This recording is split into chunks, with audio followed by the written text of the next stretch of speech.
nós temos a alegria, um grande prazer e uma grande honra de receber aqui no ciclo de discussões a presença do Alan Fernandes, que é o CEO, quer dizer, o principal executivo do Banco Haitong da China.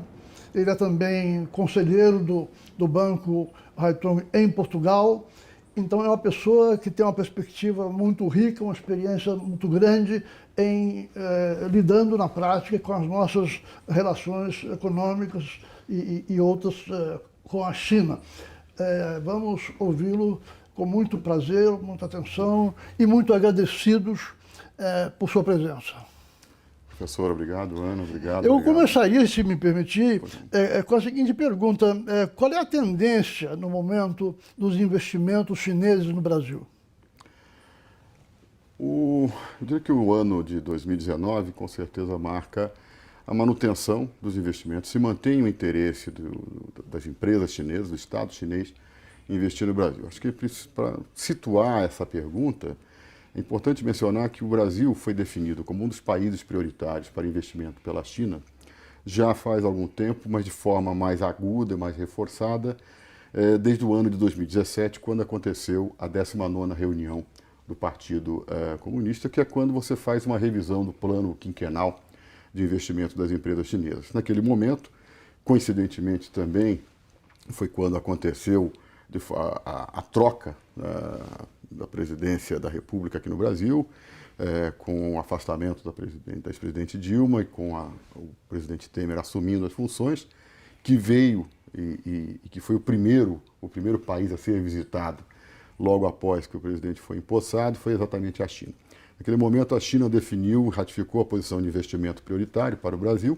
Isso tem um significado muito forte dentro da cultura de negócios chineses. Significa, basicamente, que a China é um Estado extremamente hierárquico. As empresas estatais atuam de forma muito pesada, muito ativa, seguindo o plano de investimentos definido pelo governo.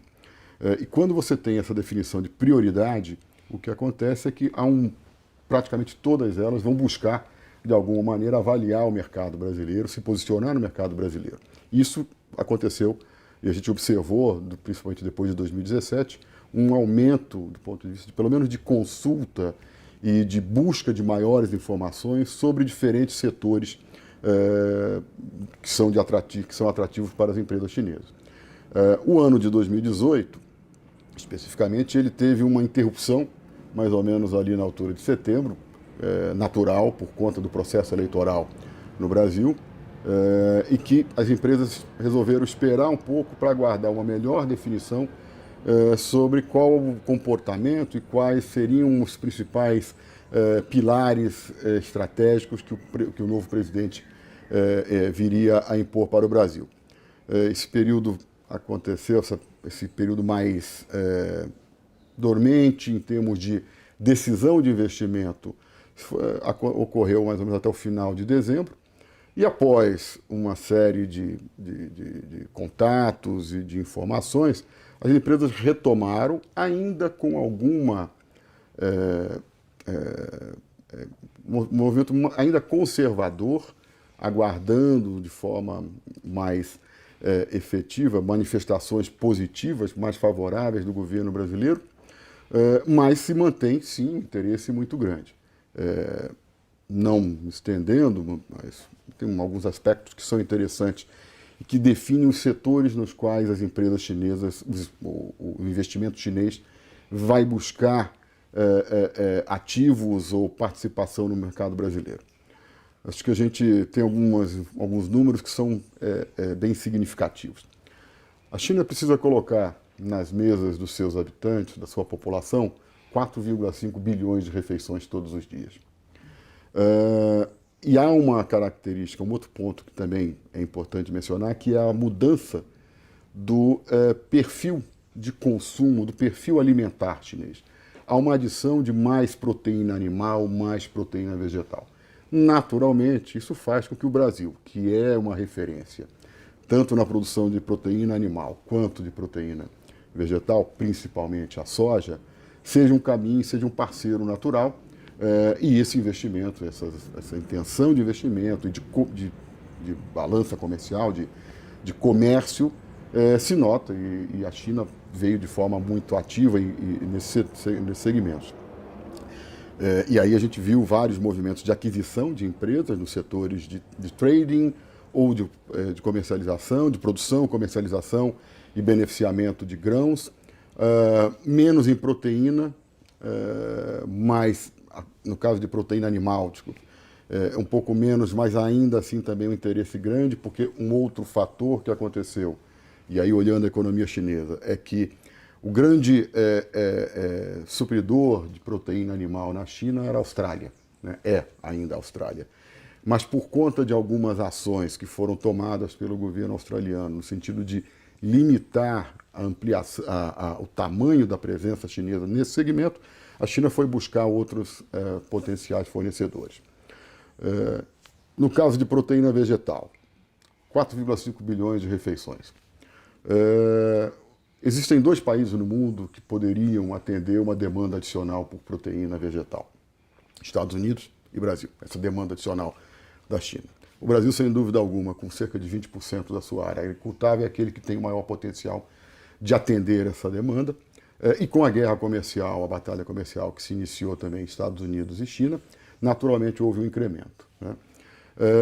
As perspectivas para o ano de 2019, elas são boas, quer dizer, no nosso caso, o Haiton sendo controlado por uma entidade chinesa, a gente naturalmente tem aí um acesso privilegiado, tanto às empresas estatais quanto às empresas privadas e nas suas decisões de investimento. Mas com o número de consultas que têm sido feitas no sentido de avaliar o mercado brasileiro, de relatórios que mostrem o potencial do segmento de agricultura, do setor de mineração, de infraestrutura, que é outro segmento que interessa bastante, tem aumentado, né?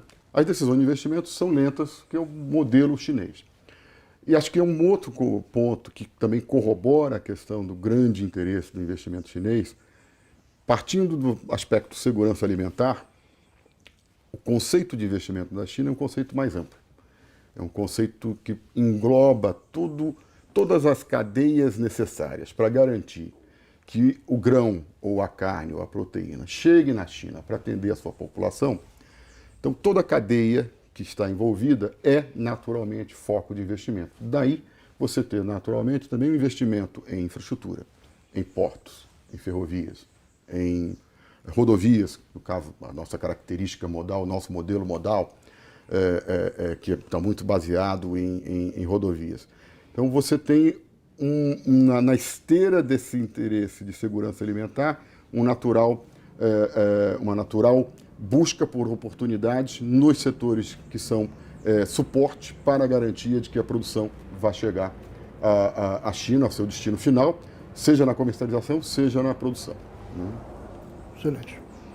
Bom, nós estamos no início de um governo, é difícil especular sobre se vai haver alguma mudança de orientação da nossa parte ou não, mas o senhor imagina alguma mudança?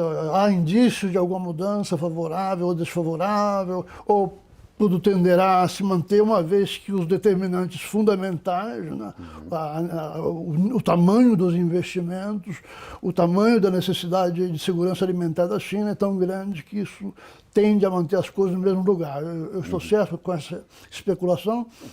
Com certeza, numa primeira análise, numa avaliação inicial, sem dúvida, a manutenção do interesse vai acontecer.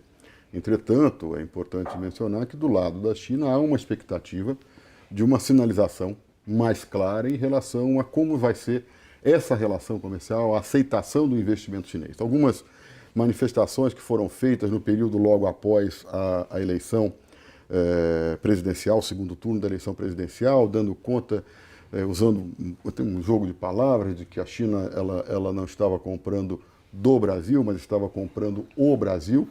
Sem dúvida, essas declarações causaram uma certa apreensão junto ao governo chinês, junto às empresas chinesas, de que eventualmente pudesse haver algum tipo de restrição ao capital chinês de investir no Brasil.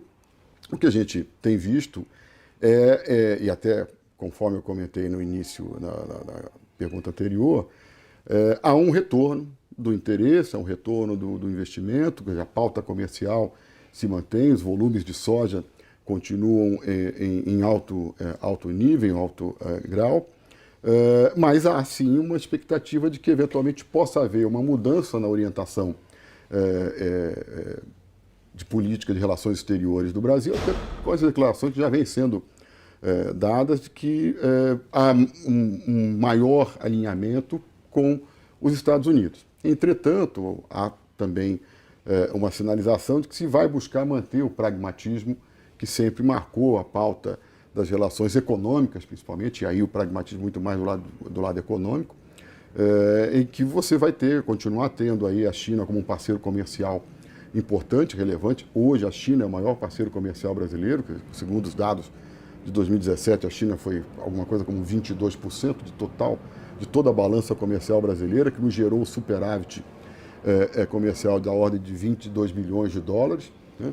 E quando se olha investimento direto, o horizonte mais longo, a China tem uma presença de 3, 4% do volume de investimento direto estrangeiro no Brasil, mas nos últimos 5 anos esse percentual sobe para cerca de 17%. Então, a China espera, sem dúvida alguma, que haja uma visão pragmática e que esses valores, esses números que são extremamente representativos, sejam levados em conta na hora de se avaliar um posicionamento, uma reorientação do ponto de vista econômico.